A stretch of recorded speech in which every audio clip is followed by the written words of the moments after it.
Hello viewers, আসসালামু আলাইকুম। নতুন আরও একটি ভিডিও নিয়ে চলে এসেছি। আমি শাহনাজ নূর। আর এই তো দেখতেই পাচ্ছেন, বাসায় একটি নতুন ডাইনিং টেবিল আনা হয়েছে। বাসার জন্য কিছু ফার্নিচার কেনার জন্য গিয়েছিলাম মিরপুর স্টেডিয়াম মার্কেটে। সেখানে গিয়ে কয়েকটা দোকান দেখে এই ডাইনিং টেবিলটা পছন্দ হয়েছে। এটাকে নাকি ভিক্টোরিয়া ডাইনিং টেবিল বলে।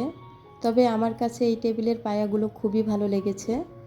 আর সিম্পলের মধ্যে কারুকাজ বিভিন্ন ধরনের আছে, কিন্তু আমার কাছে সেগুলো পছন্দ হয়নি। বিশেষ করে এই চেয়ারগুলো আমার কাছে খুবই ভালো লেগেছে। তো আমার ঘরে সবগুলো ফার্নিচারই কাঠের। তো সে কথা চিন্তা করেই আমি কাঠের ডাইনিং টেবিলটা নিয়েছি। এখন তো মার্বেলের ডাইনিং টেবিল বের হয়েছে। যেই টাকা দিয়ে কাঠের কেনা যায় সেটা কিন্তু মার্বেলেও কেনা যাবে, কিন্তু দেখা যাবে যে আমার ফার্নিচারের সাথে একদমই বেমানান হয়ে যাবে, সেজন্য আর নেওয়া হয়নি।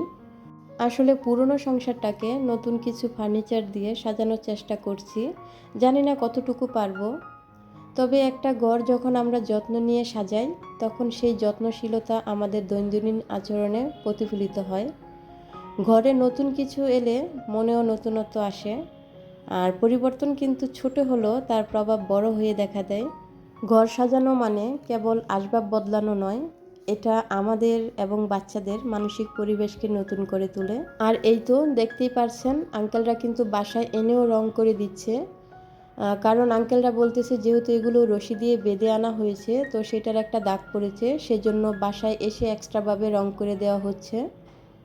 তো আপনাদের ভাইয়া বলতেছে আপনারা একটু ভালো করেই করে দিন, আমি আপনাদের খুশি করে দিব। তো আঙ্কেলরা আগে টেবিলটা রং করে নিয়েছে, কারণ টেবিলটা নাকি ভালো করে শুকাতে হবে। প্রায় 1 ঘন্টার মতো ফ্যান ছেড়ে ভালো করে শুকিয়ে তারপর নাকি গ্লাসটা সেট করবে। আর এখন চেয়ারগুলো ভালো করে রং করে দিচ্ছে। সেগুন কাঠের যে রং আছে সেই রংটা রেখেই বার্নিশ করতে বলেছিলাম, আর সেভাবেই কিন্তু করে দিয়েছে। আর রং করার পর সবগুলোই কিন্তু দেখতে অনেকটাই সুন্দর লাগছিল।